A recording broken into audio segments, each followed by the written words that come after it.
Hey everyone, and welcome back to the Buffalo Plus YouTube channel. Dan Fades here on a Thursday, trying to provide some perspective once again on what is going wrong with the Bills' offense, who's to blame, how can they fix it, and maybe get a little bit more of an understanding of play calling, Josh's play, Dorsey play calls, what the great offensive coordinators do. Is this part of a learning curve? All of those things.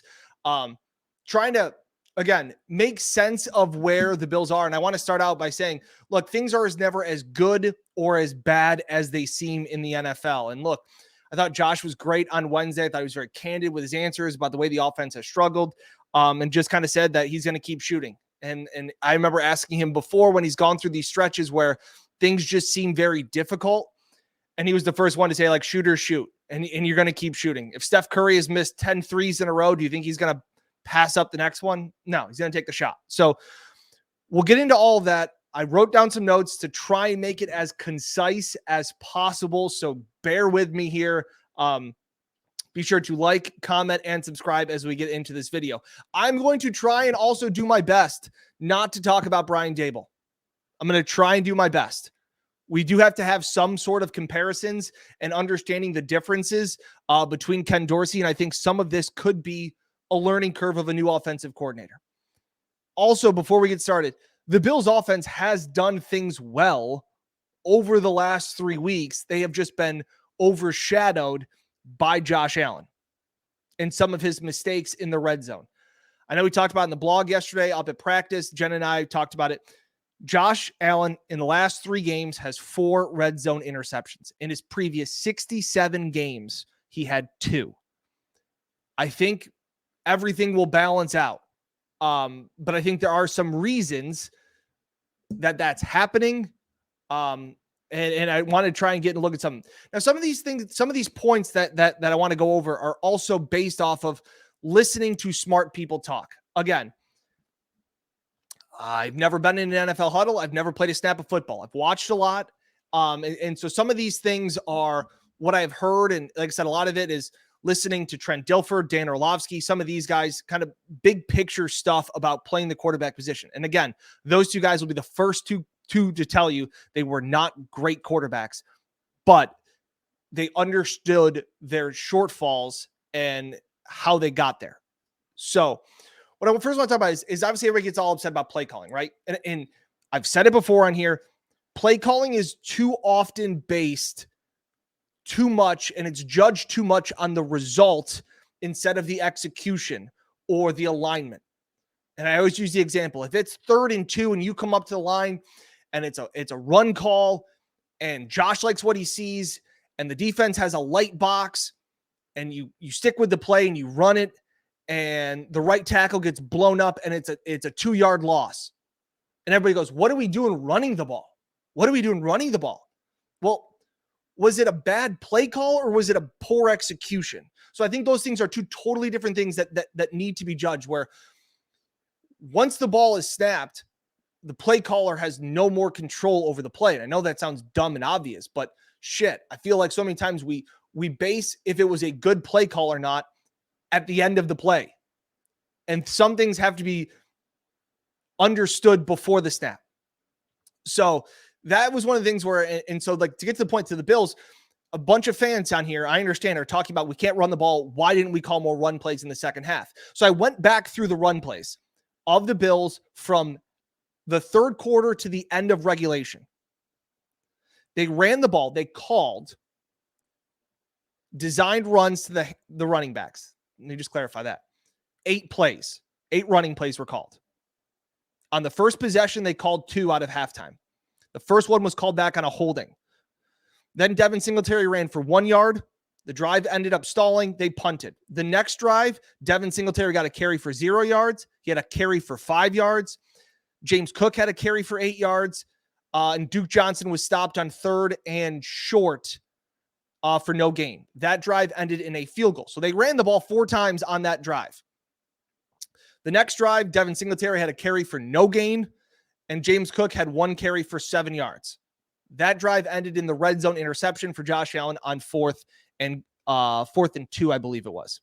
Okay, the next drive, they didn't run the ball at all. They threw 3 passes and went out. Then they had the fumble, and then they had the drive at the end. So in total, the Bills ran the ball 7 times in the third and fourth quarter for a whopping 21 total yards.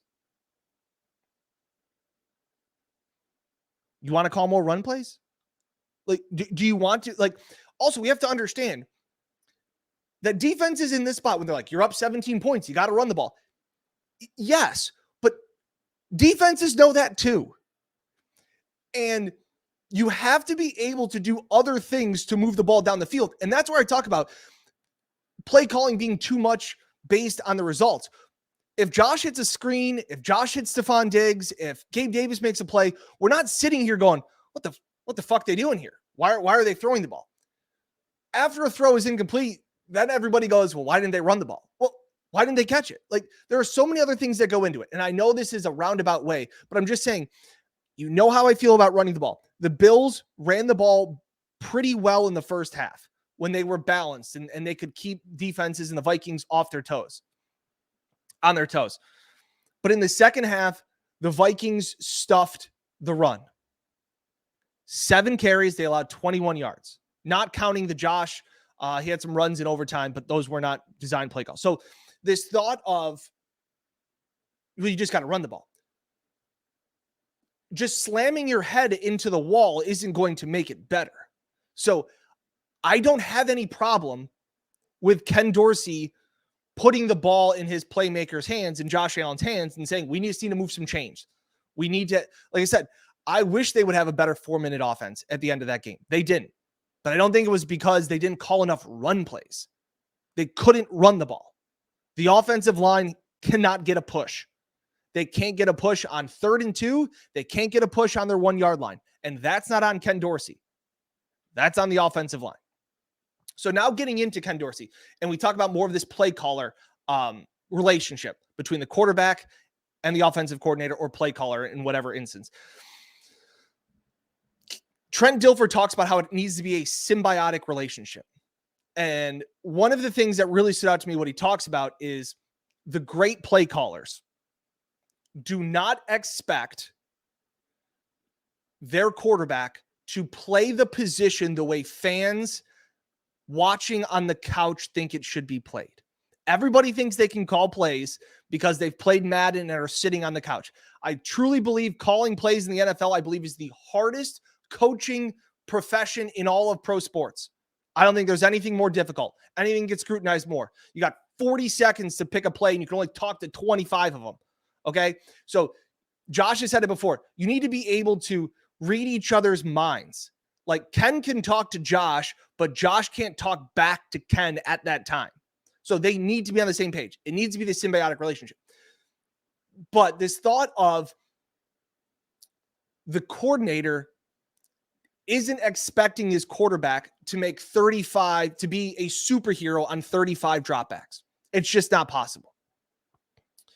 They need what are called freebies, where the coordinator is simply telling the quarterback, don't think.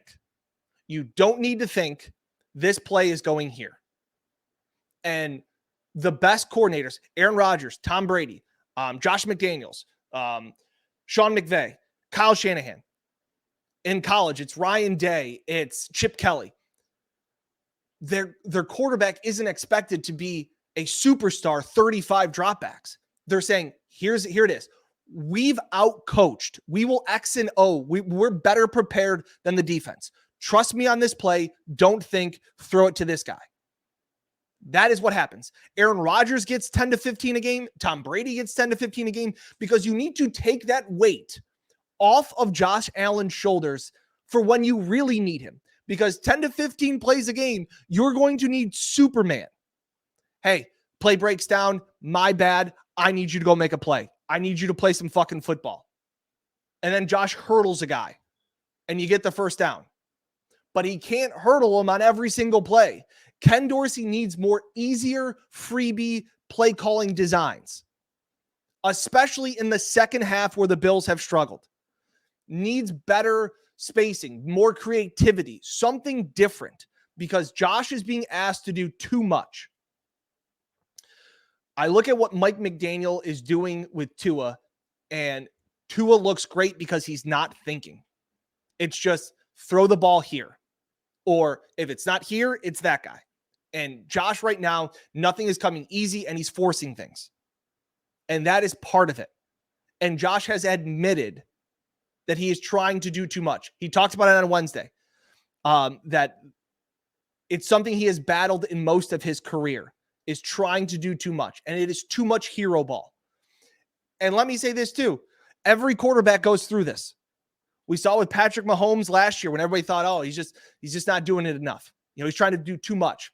And the great story I always have about Josh Allen is in 2020, I talked to his head coach at Wyoming and his offensive coordinator at Wyoming. And I asked them to give me the best Josh Allen story they had. And the head coach told me a story about how he goes, I knew he'd be special when in fall practice, they had a play and it was designed for Josh. It was like a play action, and Josh was to throw the ball to the fullback in the flat. And the play went, and it was in fall practice or spring practice, and Josh threw it running away, one-footed, 45 yards on a rope to the wide receiver who caught a touchdown. And the coach goes up to him and goes, hey, Josh, like, that's great. But, the play is designed to go to the fullback in the flat. Like, that's the read. You got to follow the read. And Josh went up to him and said, no, it's not, coach. Brett Favre says touchdowns first. Like, that is what it is. So for all of the bad that Josh is doing, you have to take the good with the bad. This is what Josh Allen is. His wow plays and the head scratching plays. This is nothing new. So if I'm Ken Dorsey or Sean McDermott, I'm not sitting down Josh Allen this week going, man, we got to just, hey, we got to tone it down a notch. We got to do less. No, you sit Josh Allen down and say, what were you thinking on that throw? And maybe you should think this. Josh Allen, you don't want him to change. You don't want him to change. What you need him to be able to do is to protect the ball. And Josh talked about that also on Wednesday, saying that the ball is the most important thing in this building. And that when you have the ball in your hands, you have everybody's family in your hands. So what I've also talked about is in the past is taking the cheese. Is something that Trent Dilfer talks about, that the great quarterbacks never get bored with a 4-yard completion. Look at what Tom Brady has done. Aaron Rodgers, guys that have they're patient enough to keep taking what the defense is giving them. And Josh has done that for 2.5 years, starting in 2020. After that Houston game, Josh has been so much better at not trying to live and die on every play. And the last 3 weeks, because things haven't been as easy, because there haven't been freebies, Josh is trying to do too much. And he needs to get back to taking the cheese. Take the 4-yard piece of cheddar. Don't try and think of the 20-yard Gouda. Just take the cheese. So that is what stands out to me. Now, where can the Bills go from here? Well, you need to be able, when things aren't going well, you need to be able to hang your hat on something. And that is where my biggest concern is that I don't know if this offense fully knows what they do best. Because as we've said before on these blogs, the Bills can run the ball, just not when they need to. Gabe Davis can make plays, just not in the big ones. So that is where concern is. Some teams, it's running the ball. The Titans, the Eagles, they can just run the ball. That's what they hang their hat on. That is what and you are confident in. It could be the short passing game. It's what New England did for years in Tom Brady. Cutting them to pieces. It's death by 1,000 paper cuts. Little things. What do you do well? The Bills need to get back to figuring out what do they do well? Because besides Josh Allen and Stephon Diggs, they have lacked consistency. So this is partly on Ken Dorsey. This is partly on Josh Allen. You can't compliment one without complimenting the other. You can't criticize one without criticizing the other. It is a symbiotic relationship that if you are upset at what Josh Allen is doing, you should also be upset about what Ken Dorsey is doing. So things need to be figured out. And I think part of this, I heard Patrick Peterson talk about earlier this week, that they knew what Gabe Davis's route tree was. Now, again, Patrick Peterson is a veteran all-pro corner. Smart guy. But if I was Josh Allen or Ken Dorsey, I'd be a little concerned that we are predictable. And what we're doing is predictable and defenses are knowing it. And you now need to be able to change. It's like the MLB player that comes up, the rookie that comes up and hits 10 home runs in the first month on fastballs. Well, guess what, bud? You're not going to see many more fastballs. So how do you hit the fucking curveball? That is where this needs to go. So again, play calling is very difficult. It is too often results based. We look at it too much through that lens. I'm not upset about the lack of running the ball because the Bills couldn't do it in Minnesota. So while if Josh completes a couple of screens, doesn't turn the ball over, maybe they tie, maybe we look at this game, this stretch completely differently. But that's my take. Needing freebies from Ken Dorsey. I think this is also part of the learning curve of being a new offensive coordinator. I don't know. I'm confident they can get it figured out because Josh Allen has done it before. He's gone through these stretches.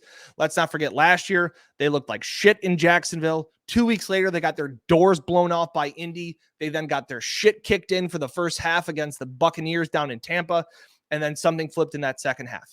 So Josh needs to be less hero. And Ken needs to do a better job of giving him easier plays. Don't change Josh. He's not going to become Trent Edwards. He's not going to become some game manager.